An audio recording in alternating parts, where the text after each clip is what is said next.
So WikiLeaks has released the latest round of John Podesta's emails. Podesta, of course, who works for Hillary Clinton, and they don't look good. In fact, if you're a Bernie supporter, I totally understand why you would not want to vote for Hillary Clinton after seeing a lot of what these emails that have been leaked show. I'm going to focus most of this video on one person, but it blows my mind just how deep the corruption goes. And I'm going to show some other examples of that at the end of the video. But this is some deep, ridiculous shit, and it's going to make a lot of people angry. It made me angry as a Bernie supporter and somebody who has been pushing people to vote for Hillary Clinton. But even me, after seeing this, if I was an American and could actually vote, even I would have a hard time voting for Hillary Clinton and the Democrats after seeing what the Democrats and the media have done to push Hillary Clinton over Bernie Sanders during the primaries. So let's just get to it. Donna Brazile.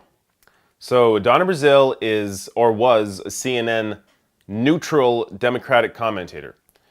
And she also was a DNC vice chair. She's now the DNC chair, meaning she runs the Democratic Party, essentially. So while Donna Brazile was working as a CNN, again, neutral Democratic commentator, somebody who wasn't supposed to be supporting Hillary Clinton or anybody else in the Democrats over any other candidate, there are emails that clearly show that she was a Hillary supporter, and not just show that she was a Hillary supporter, but show that she was doing what she could to advance Hillary Clinton's agenda and get her nominated over Bernie Sanders. So I'm going to show 3 emails from Donna Brazile that show just that.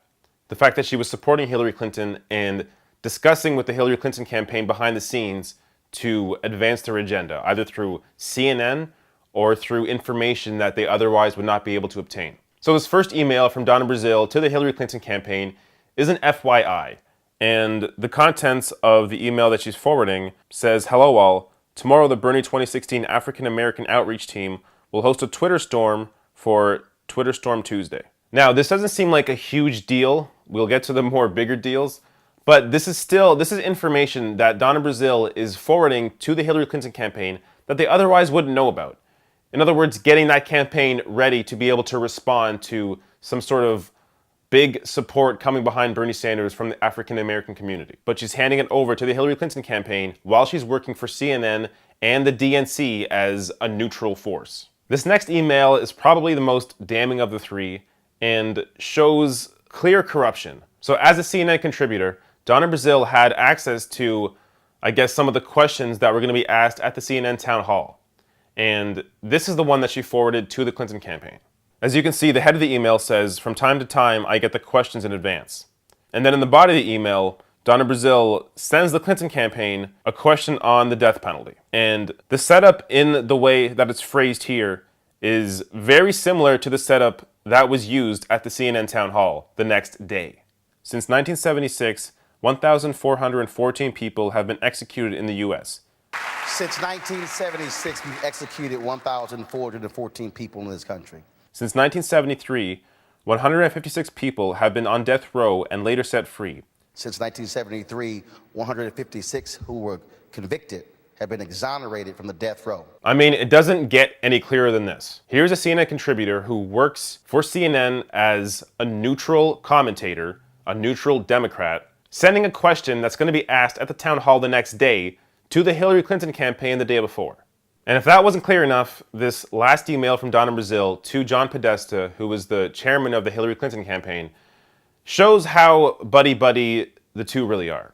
The email from Donna Brazile states, "As soon as the nomination is wrapped up, I will be your biggest surrogate."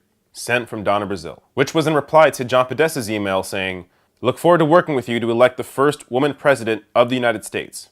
Again, this is back in January 2016, when Bernie Sanders and Martin O'Malley were both still running in the Democratic field. And I just want to show 3 more examples of this corruption that don't have to do with Donna Brazile, but still go to show what is going on behind the scenes between the political establishment and the establishment media. So this is from The Observer. In a March 2015 email, Clinton campaign manager Robbie Mook expressed frustration DNC chair Debbie Wasserman Schultz hired a convention CEO without consulting the Clinton campaign, which suggests the DNC and Clinton campaign regularly coordinated together from the early stages of the Democratic primaries. Here's another one. John Harwood, New York Times contributor and CNBC correspondent, regularly exchanged emails with Podesta, communicating more as a Clinton surrogate than a journalist. And here's one from Mediaite that shows just how terrible the media really is. One of the John Podesta emails put out there by WikiLeaks shows a liberal columnist for The Hill, Brent Badowski, asking him if a potential column he wanted to do would be a problem for the Hillary Clinton campaign. So here you have the media acting more as fanboys and fangirls of these politicians rather than journalists that are supposed to be speaking truth to power. This is not what journalism is supposed to be. It just goes to show you can't trust establishment media.